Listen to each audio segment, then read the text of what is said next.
sapagkat kamumuhian niya ang isa at iibigin ang ikalawa. Paglilingkuran ng tapat ang isa at hahamakin ang ikalawa. Hindi kayo maaaring maglingkod sa Diyos at sa kayamanan. At naway paliwanag ng Espiritu ng Diyos sa atin ang tunay na aral ng nakakalitong kwentong ito. Isa-isahin natin at hanapin natin ang ginintoang butil ng mga aral dito. Luke 16:1-2.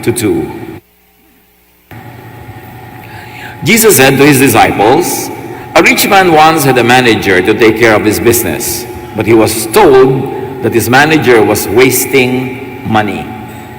Siyempre, lagi may nagre-report, may nagkukwento, at nakarating sa tenga ng amo na naglulustay ng salapi ang kanyang manager. We are not told by Scripture if this was verified, if this was really checked and found to be true, but there was this accusation. So the rich man called him in and said, "What is this I hear about you? Tell me what you have done. You are no longer going to work for me." So on the strength of the reports, yung amo, tinatanggal na niya ngayon sa trabaho itong kanyang manager. Noong unang panahon, ang mga trabahador ay nakatira sa bahay ng kanilang amo, mga among mayayaman, may compound, maraming nakatira doon, dahil wala naman mga sariling bahay itong mga ito. Buti pa sa Pilipinas, may aliping na mamahay. Itong mga ito, mga aliping sa gigilid. Wala silang sarili mga tahanan. So if you're fired, it means wala kang bahay, wala kang kakainan, you have nothing. You will be out in the streets. But the main lesson in this story, you should never be, and we should never be confused, is about accounting. It's about auditing. It's about the issue of wasting money. How the money was wasted, we do not know. We are not told. Yung ba ay wasted on extravagant projects for the same amo? Yun ba ay kinupit? Yung ba ay itinanim ng mga walang bunga? Yung ba ay nasayang sa mga maling mga projects? Basta wasted. Nakataya dito ngayon, position, yung kanyang salary or its equivalent, tenure. Ang lahat ng ito pala'y walang katiyakan. Pwedeng-pwede ka matanggal kahit anong oras. Luke 16:3-4 sa pagpapatuloy.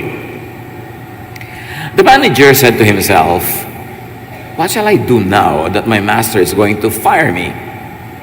I can't dig ditches and I'm ashamed to beg." So ang pinoproblema nitong manager na matatanggal ay how to secure himself. Hindi niya problema yung issue of wasting money. Ang pinoproblema niya ngayon, paano niya sisuguruhin ang kanyang kalagayan matapos siyang tanggalin. Verse 4, "I know what I'll do, so that people will welcome me into their homes after I've lost my job." So papalayasin silang amos sa bahay na yon. Ang kailangan niya, ibang titirhan, ibang magiging amo niya, ibang kukup-kup sa kanya. So he's problematizing about finding security. At ang security na hinahanap niya, hindi yung magkapera siya at tustusan niya ang kanyang sarili, kundi may mga taong matuwa sa kanya para kupkupin siya kung pinalayas na siya ng kanyang original amo. The same verse in the easy-to-read version says, "I know what I will do. I will do something to make friends, so that when I lose my job, they will welcome me into their homes." In the New Testament Pinoy version says it, "Alam ko na, kahit matanggal ako sa trabaho, may tatanggap naman sa akin sa bahay nila. Yun ang gagawin kong project ngayon bilang paghahanda sa napipintong pagtalsik ko dito sa aking amo." The main lesson in this story is to use worldly position, worldly power, worldly wealth, worldly resources to make friends, to do good to people, to invest one's earthly goods in eternity, in something that will outlast many, many issues, and in this case, outlast probably what money could give him. Kasi pwede naman niyang piliin, ay matatanggal na pala ako, kukupit nga ako para meron akong baon at kung matanggal ako, medyo matagal bago yun maubos. No, wise siya, hindi niya inisip na yung bulsa niya ang punuin ng pwedeng security ng kanyang buhay pagkatapos siyang matanggal, hahanap siya ng tatanggap sa kanya para doon naman siya mamasukan o doon siya makitira. At ang kanyang way, paggamit ng earthly goods for eternal, for social, emotional, and spiritual gain.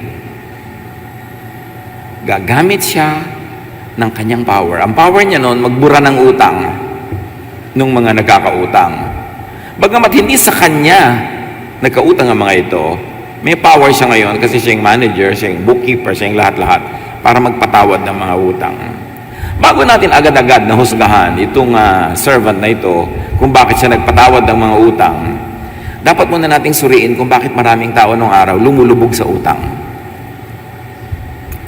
The economic system of the world then, as it was until very recently in the Philippines and even in some areas still is, yung mga landlord, yung mga mayaman, hindi ka makakaiwas sa manghiram sa kanila kasi magigipit ka mamamatayan ka, may ikakasal, magkakaroon ka ng pangangailangan.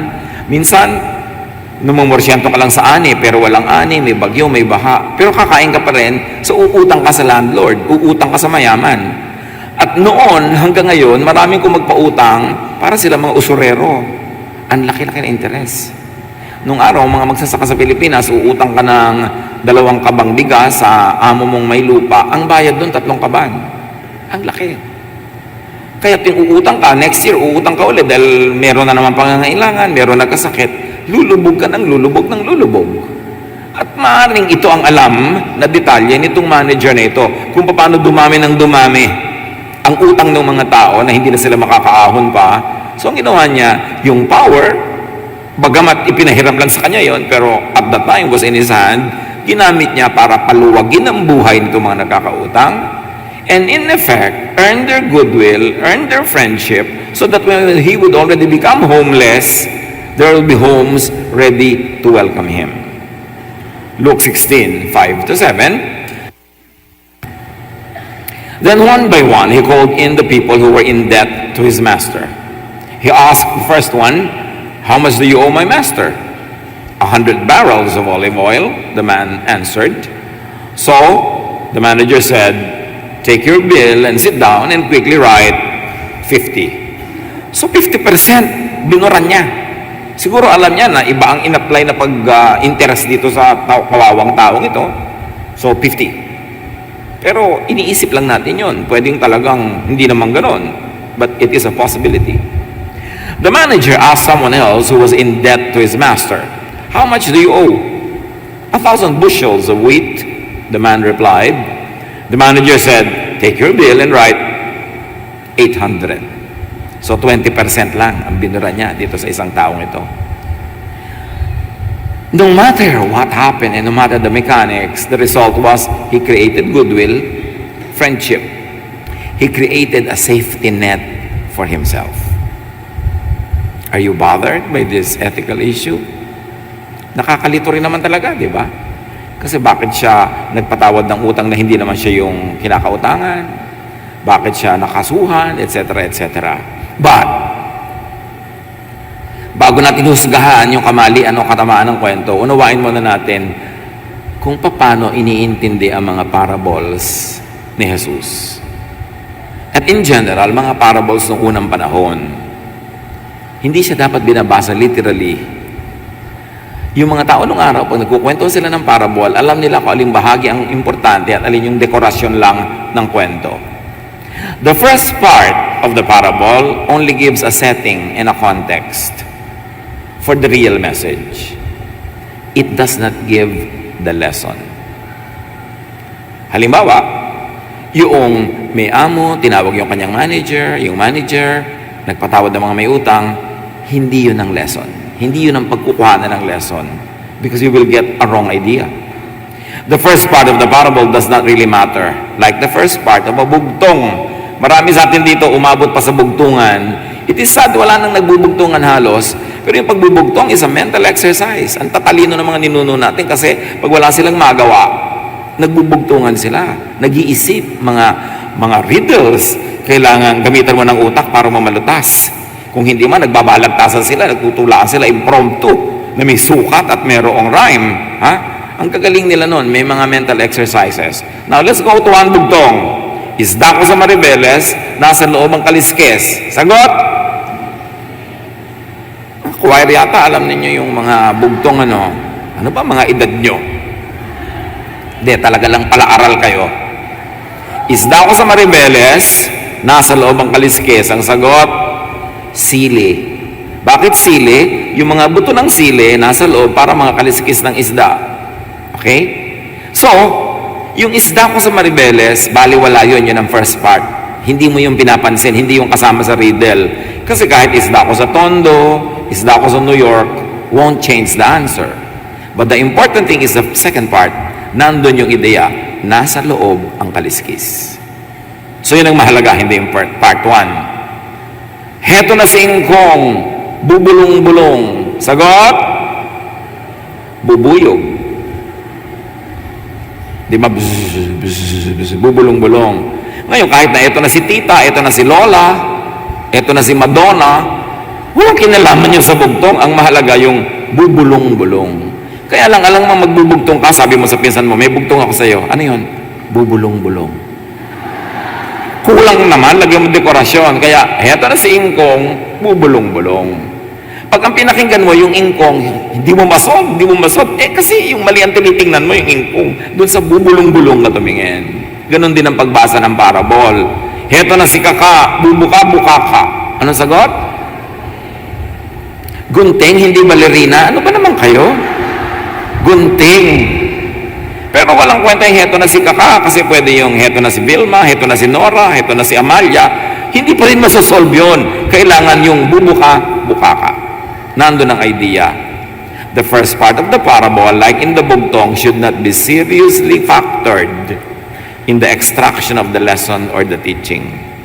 Kaya mga nalilito dito sa pinag-aralan nating parable, minomoralize nila yung manager, yung tinanggal, yung nagpapayad ng utang. Hindi yun ang kwento, yun ang first part. Ang mahalagang aral sa parable ay nasa second part. At heto yung second part, beginning with verse 8, Luke 16. The master praised his dishonest manager for looking out for himself so well. That's how it is. The people of this world look out for themselves better than the people who belong to the light. It's the word of Jesus. Sabi niya, alam nyo, kapuri-puri yung matalino, creative, madiskarteng manager na yan. Di tulad ng maraming taong relihiyoso, mga taong espiritual na naturingan, tapos sa practical, talunan. Laging walang diskarte, walang production, laging api, laging kawawa. Sabi, dyan magaling yung mga hindi relihiyosong tao.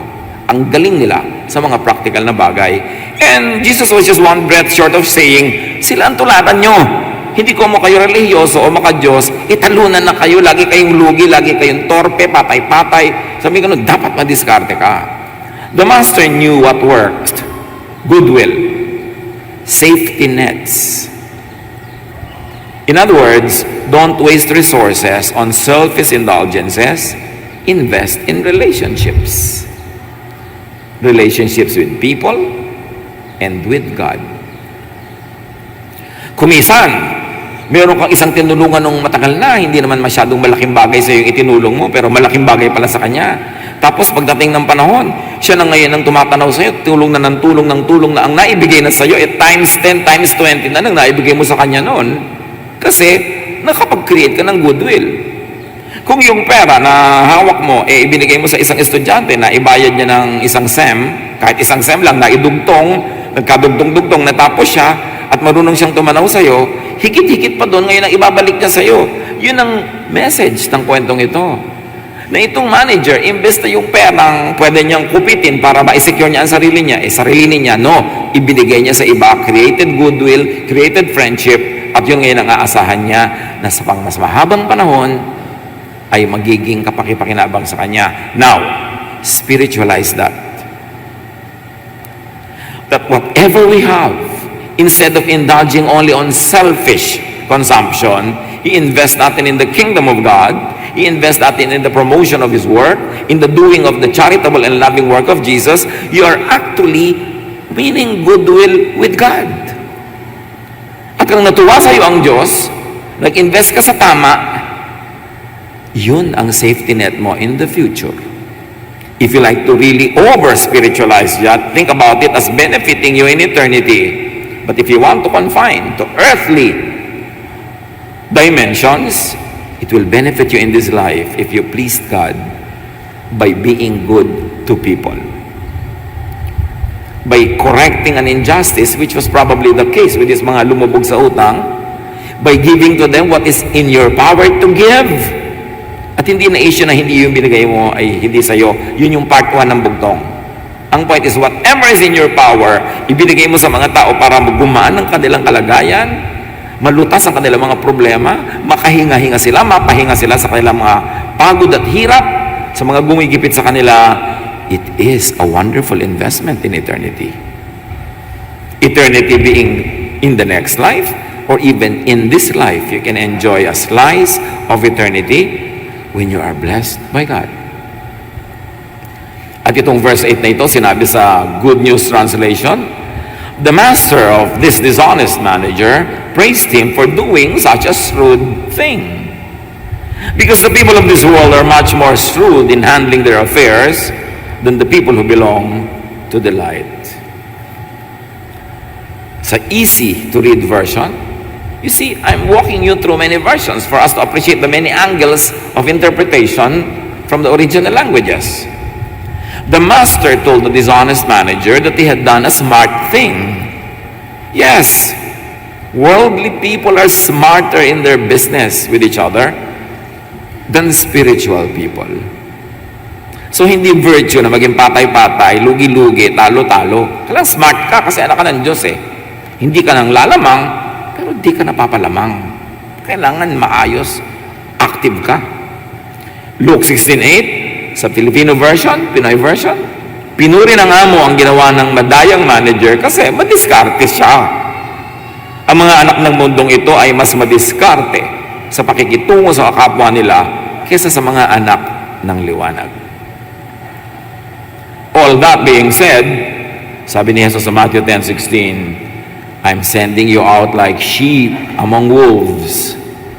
Therefore, be as shrewd as snakes and as innocent as doves. You must know in the context of the sentence of Jesus, which part 1 or part 2, ang heavier. Obviously, yung be as shrewd as snakes. Then, pang-balance yung be as innocent as doves. Marami mga tao doon na nagmamasteral at nag-PhD sa as innocent as doves. Kaya laging lugi sa buhay. Sabi niya, be shrewd as snakes, but be as innocent as doves. Ibig sabihin lang, huwag ka sosobra na manglalamang ka na. Pero kailangan matalino ka, magaling ka sa buhay. Luke 16:9, my disciples, sabi ni Jesus, I tell you to use wicked wealth to make friends for yourselves. Then when it is gone, you will be welcomed into an eternal home. The wicked there is not an adjective to describe the morality of the wealth, but how the world looks at wealth, and especially how the children of light, how religious people look at wealth. Laging dinidemonize yung wealth. Parang ayaw kumita, ayaw yumaman. Hingi naman ang hingi. So sabi niya, ganyan yan. Gamitin ninyo kung ano yung hawak nyo sa inyong kamay na kapangyarihan, kayamanan, to make friends. Baligtad yung iba. Habang nagkakapera, nagkakaroon ng kapangyarihan, they make enemies. Pag tuloy bumagsak sila, tawang-tawa yung mga tao. Hindi sila tinutulungan. Pagka meron kang resource, time, treasure, talent, use it to make friends. Nagturo na Jesus. And, of course, indirectly, through God, directly to people. Bakit sabi ni Jesus, whatever you do to the least of these, you do to me. So when you make friends with people, you make friends with God. When you help people, God considers it as helping Him, although He doesn't need help. Therefore, siya ang nagbabayad nung parang nagiging utang na loob. And God is no man's debtor. Hindi siya pumapayag na may utang siya, nagbabayad siya agad. So pag nagpautang ka sa iba, tumulong ka sa iba, nagbigay ka sa iba, inaari ng Diyos sa kanya ginawa, siya agad ang magbabayad. Dahil mahal niya yung mga taong tinutulungan mo. Sabi niya, yan ang gayahin niyo, matalino. Meron siyang konting kapangyarihan. Bago nawala yun, bago naubos yun, ininvest niya in developing friendships and relationships with people, and indirectly, which is really the true lesson, a relationship with God. The method here of how he did it is not the main issue. That's part one of the story. But the shrewdness, the wisdom to not rely on earthly goods for future security, in fact, to use earthly goods for future security, that is the lesson of the story. What do you do with your earthly goods? What do you do with your time, your talent, your treasure? Pag nagka-treasure ka ba, naghahanap ka agad ng matutulungan, mapapaluwag ang loob, mapapagaan na ng dalahin, o bibili ka agad ng mga branded items para siya inggitin. Pagkakakain ka ba, meron kang pambili, naiisip mo agad na, makabili ng extra, maibigay sa waiter na to, iuwi niya sa asawa niya. O magpapabalot ako ng extra, paglabas ko doon, may mga pulupulube, maiabot ko. O pipicturean mo agad ang pipicturean kung gaano kamahal yung pagkain mo, ilalagay mo agad sa Facebook at sinabi mo sa mga kaibigan mo na high school, K-Tam! Diba? Ang yaman-yaman ko na ngayon. So, what do you do? Pag nagdi-display ka ng mga ganyan sa mga social media, is it to inspire people to do hard work so that they too can afford these things? Or is it to just display wealth? What do you do with the earthly resources? Binabantayan pala ni Jesus. At pag matalino kang gumamit ng resources, na ang ending, you made friends, you help people, it is a good investment in your eternity. And even in your here and now. Luke 16:9, the same verse in the easy-to-read version. I tell you, use the worldly things you have now to make friends for later. Then when those things are gone, you will be welcomed into the home that lasts forever. The home of God, the presence of God, eternal life. Meron palang value sa eternity, lahat yung ginagawa natin in this life. In the New Pinoy version, sinabi ko sa inyo, gamitin nyo ang pera ng mundong ito para magkaroon kayo ng mga kaibigan. Para pag naubos na yun, tatanggapin kayo sa tirahang walang hanggan. Sino ang tatanggap sa'yo? Yung mga tinulungan mo, yung naging kaibigan mo. At kundi man sila, ang Diyos ang tatanggap sa'yo. Yun ang true wisdom. Use worldly resources for emotional and spiritual gain. Kailangan ito ng konting concentration, mga kapatid. Sinabi, pag ginawa mo ito, you will have a slice of heaven. It is good for your eternal life. Now, eternity is not only after you die. Eternity is every time, all the time. So in this side of life, when you do what is pleasing to God, God's presence becomes very powerful in your life, that the effect of that presence becomes great blessings that could be measured, could be felt, could be seen, could be tasted. Then you have a slice of eternity here and now. You experience heaven here. Kaya nga, ang turo ni Jesus na prayer, Thy kingdom come. Hindi sinabing, bring me, Father, to your kingdom, kasi mamamatay ka na nun. Ang prayer, bring your kingdom down to me where I am at this time, right now. How does the kingdom of God get down to you? Thy kingdom come. When you are ruled by God, rule means king, kingship, kingdom. When you are ruled by life in your daily life, you are in the kingdom of God. Hindi mo na kailangan maghintay mamatay para pupunta sa mga ulap-ulap, may makikita ka mga anghel na walang katawan, ulo lang, tugtog-tugtog, tapos mga, ay, nasa heaven na ako. Heaven is a state of mind here on earth also. Well, there is a heaven there, there's a heaven here. And that heaven here you enjoy when you live under the kingship of God. The kingdom of God becomes yours, meaning peace, serenity, contentment, love, quietness, rest. That is the kingdom of God. Hindi mo kailangang mamatay para hintayin na mangyari yon. Pag nabubuhay ka dito, ayon sa kautusan ni Jesus, na-advance sa'yo ang kingdom of God. Bagamat sa buhay natin, kumisan, come and go, depending on the degree and the frequency of your obedience. Kami mga time na parang heaven na heaven ka, may time naman parang impyerno ka. Depende kung gaano ka sumusunod o lumalayo sa mga katuruan ni Jesus. Pero sabi niya, pag ginaya niyo itong manager na to, ginagamit niyo kung ano yung hawak niyo kapangyarihan to help others, to make their life nice, you make friends with them, and you also make friends with God, inevitably, you will experience eternity. There and here. Luke 12:33-34. Sell your possessions and give to the poor. Provide purses for yourselves that will not wear out, a treasure in heaven that will never fail, where no thief comes nor no moth destroys. For where your treasure is, there your heart will be also. Importante yung sinasabi dito ni Jesus. Sabi, dapat magkaroon kayo ng pitaka, ng wallet na hindi na uubos ang laman, hindi na nanakaw, hindi na dudukutan, at hindi na de-devalue, hindi na de-demonetize yung laman. At ang tinuturing niyang wallet, puso, ang laman, godliness, goodness, kindness. Sabi ko noon, pag yan ang wallet mo at yun ang laman, walang makakanakaw niyan. Kaya yung mga taong gumagawa ng mabuti, ginagamit nila yung kanilang resources, time, talent, and treasure sa paggawa ng mabuti, pinapayaman nila yung wallet na yon. Through what? Kasi masarap ang feeling.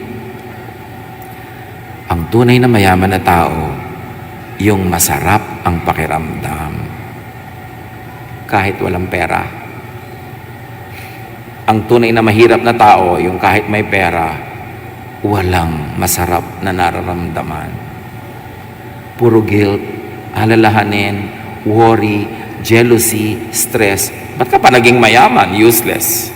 Sabi ni Jesus, where your gather for yourselves treasures in heaven. Again, yung heaven, hindi lang yung gagawa ko ng mabuti dito para may medalya ako sa langit. Maglalagay ako ng treasure sa langit, dito ko i-deposit. Well, there is truth in that. The more immediate meaning is, ang langit ang puso mo. Ang langit yung utak mo kung saan naghahari ang Diyos. Kasi yun ang kaharian ng Diyos, yung utak mo. Sabi ni Jesus, don't look for the kingdom of God here or there. Sabi niya ganun, the kingdom of God is within you. Ang tunay na paghahari ng Diyos, wala sa mga ulap, wala sa mga planeta, nasa isip mo. So pag yung puso mo pinaghaharian ng Diyos, ang utak mo, ang takbo ay maka-Diyos, the kingdom is within you. Sabi ko nun, at doon ka mag-invest sa kingdom na yun. Ibig sabihin, kung may lakas ka, meron ka magagawa, may power ka, ang payamanin mo, yung nararamdaman mo, yung emosyon mo, yung kapayapaan mo, yung espiritu mo. Kasi yun ang tunay na yaman na walang makakanakaw. We've got to understand the deeper meaning of heaven, of eternal life, of eternity. Hindi lang yung pagkamatay mo, tsaka pa lang. Dito, nandun na yun. Thy kingdom come, thy will be done on earth as it is in heaven. And the secret is in obeying the teaching of Jesus. Number one, na kanyang obedience, love others. When you use all of your resources to love people, you are entering the gates of heaven kahit hindi ka pa namamatay. Yung ligaya mong makita sa ngiti ng isang inabutan mo ng tulong, yung nagpasalamat sa iyo, yung mabalitaan mong may napabuti ang buhay dahil ginawa mo ng mabuti, that is heaven on earth. Yun ang tunay na kayamanan na hindi nananakaw. Huwag tayong masyado maging literal na para ako magkaroon ng kayamanan sa langit, pupunta ako sa mga bundok, manghuhuli ako ng mga tribu at gagawin ko Kristiyano at ilulublob ko sa tubig para mabaptize, para may kayamanan ako sa langit. Meron yon. Pero hindi mo na kailangan mamundok para payamanin ang tunay na langit sa buhay mo. Yung puso mo, gumawa ka ng mabuti. That is the main issue of the story here.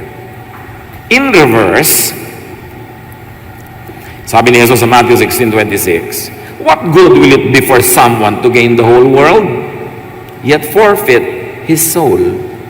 Or what can anyone give in exchange for their soul? The immediate reading of many people here is, ano mapapalaman na yumaman ka pero yung kaluluwa mo nagpunta sa impyerno? That's a good reading. But there's another deeper reading. Anong mapapala mo na dumami ang iyong resources pero lumungkot ka naman? So yung impyerno dito, again, like heaven, hindi lang yung pupuntahan mo pag namatay ka, kundi a state of your mind. Anong mapapala mo? Sumikat ka nga, pero lagi ka naman ngayong stressed. Anong mapapala mo na yumaman ka, pero ngayon, lagi kang defensive, hindi ka na tuloy makarelax? Anong mapapala mo na number one ka sa amang lahat ng contest, pero stress na stress ka to remain number one? Sabi niya, what will you gain if you gain the world, but lose your soul, lose your feelings, lose your peace of mind? Hindi lang lose your spirit on the devil in hell, hindi lang yun. Laging maraming layers of meaning. These spiritual issues are not supposed to be oversimplified. Marami siyang layers of meaning. Matthew 13:45 to 46. Again, the kingdom of heaven is like a merchant looking for fine pearls. When he found one of great value, he went away and sold everything that he had and bought it. So what is a pearl of great value? That which brings the kingdom of God into your heart. That which brings love and peace and contentment and rest. So when you find it, value it. And sometimes you have to pay something for it. Luke 18 and 22. A certain ruler asked him, "Good teacher, what must I do to inherit eternal life?" Again, eternal life here can be life there or a heavenly life here. Laging i-double nyo yung reading. Sell everything you have and give to the poor, sabi ng Diyos, and you will have treasure in heaven. Then come, follow me. Not everybody who seeks the kingdom of God is to sell everything to follow God. But in the case of this man, the hindrance to his following God was his wealth, his love for money. So sinasabi ng Lord, habang love mo yan, first love, hindi tayo pwedeng magsama. So, tanggalin mo sa buhay mo yan para maging first love mo ako. Kasi first love din kita eh. And then, we can be together. And we know the rest of that story, that man left sad because he had great wealth. He chose his wealth more than build a relationship with God. However, people can use their wealth in reverse to build the relationship with God and with people. So nasa sayo yan kung anong gagawin mo. And wealth is not always money. It's time, talent, treasure, any power at your disposal. Luke 16:10 to 11. Anyone who can be trusted in little matters can also be trusted in important matters. But anyone who is dishonest in little matters will be dishonest in important matters. If you cannot be trusted with this wicked wealth, who will entrust you with true wealth? Sabi, pera lang, hindi ka mapagkatiwalaan. Paano ipagtitiwala sa iyo ang espiritu? Paano ipagtitiwala sa iyo ang langit? So, dyan man lang, pumasa ka muna. So, ang tunay na dinaya ng sinasabing nandaya na manager is yung earthly amo niya, which could be the symbol of the world and worldliness. So, hindi masamang dayain yon. Ang dinaya niya is isang mandaraya, isang nakakadaya, isang pag nagpadala ka sa kanya, yung pera magiging Diyos mo, kahit manggipit ka ng iba, yun ang dinaya niya. Hindi tao, idea, greed, materialism. Yun ang binetray nitong manggagawa na pinuri ni Jesus. Luke 16:11, kung hindi kayo mapagkakatiwalaan sa kayamanan ng mundong ito, sino ang magtitiwala sa inyo ng tunay na kayamanan, ang kaharian ng Diyos? Luke 16:12, and if you cannot be trusted with what belongs to someone else, who will give you something that puhunan, isa medium, isa small. Yung binigyan ng medium din ang tinubo. Yung big din ang tinubo. Yung binigyan ng small, wala siyang ginawa. Binaon lang niya yung puhunan niya sa lupa. Hindi niya pinarami. Nagalit sa kanya yung master. Lahat kasi na binibigay sa atin, dapat pinaparami natin eh. Matthew 25:26-27. His master replied, "You wicked, lazy servant. You should have put my money on deposit with the bankers so that when I returned, I would have received it back with interest." Ayaw ng Diyos na yung ibinigay niya sa iyo, isasoli mo lang ng walang kinita, walang binunga, at wala malang interest, zero. Mapapagalitan ka. At yung konting ibinigay sa iyo, babawiin pa at ibibigay yon doon sa marami na dahil siya ang nagpaparami. Kilalanin niyo ang Diyos sa mga ipinapakilala ni Jesus, ha? Hindi siya tolerant sa mga tamad, mga palaasa. Binigyan mo ng talent, ayaw gamitin yung talent, ayaw i-develop. Babawiin yan. Ibibigay dun sa mayaman na, yayaman pa. Kasi ang gusto ng Diyos, laging nagmumultiply tayo. And you've got to invest all your talents in the heavenly bank, which is the work of Jesus. It doesn't have to be straight religious work. Maraming works in Jesus. Magpakain ng mga mahihirap, mag-aruga ng mga kawawa, mag-alaga ng mga may sakit. It doesn't have to be in the name of any religion. Kasi beyond religion, yung mga gawa ni Jesus, Jesus is above religious identity. Luke 16:13, you cannot be the slave of two masters. You will like one more than the other, or be more loyal to one more than the other. You cannot serve God and money. Dapat you use your money to serve God. You don't sacrifice God for the sake of money. So, mukhang pinuri ba yung madaya? Mukhang panalo yung masama? Mukha bang crime pays? Of course not. That is not the lesson. The lesson is Colossians 3:2. Set your minds on things above, not on earthly things. Value human relationships more than money. And if you can use money to enhance human relationships, the better for everyone. The shrewd manager did this. Jesus made him an example for all of us. Matthew 6:19-20. Do not store up for yourselves treasures on earth, where moth and vermin destroy and where thieves break in and steal. But store up for yourselves treasures in heaven, where moths and vermin do not destroy and where thieves do not break in and steal. At ano yon? Heaven ba yon? Yung puso mo. Ang ilagay mo sa puso mo yung hindi nananakaw. Kaligayahan, kapayapaan, katahimikan. Yun ang kingdom of God mo dito habang wala ka pa dun. What the shrewd manager cheated was the world. Materialism. Attachment to the world. The shrewd manager betrayed the system.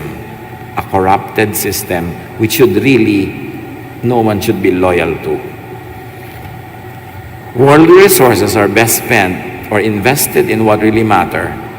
Goodwill and relationships, securing the future, and yes, even eternity future. Meron talagang heaven doon. Meron talagang kabila. So dapat, nag-i-invest ka talaga doon. The best savings and security is not money, which will run out.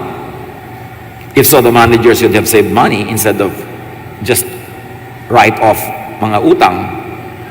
The best savings, the best security is not possession. It could be lost. But investment in good deeds. Investments in goodwill. Yung mga may utang sa parable, mga poor, mga gipit, mga kapos, mga mahina, mga oppressed, mga kawawa, they are the Jesus people. The people Jesus specially loves and cares for. Do the work of Jesus. Kayong mga kapatid, so sabihin mo, o sige, 50 na lang ang utang mo, yung 50 wag na. O ikaw, 80 bayaran mo, may kaya ka naman, tanggalin na natin yung 20, iba-iba. Matuto tayong gayahin itong ginawa nito na magpatawad tayo ng mga utang. At kaya natin yon lalo kung sa atin talaga may utang. O kaya meron kang galit, may ginawa siya sa'yo, utang yun eh. Patawarin mo na sa buong buhay.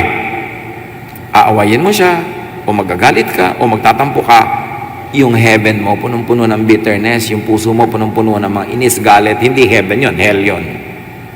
You've got to always create heaven in your heart.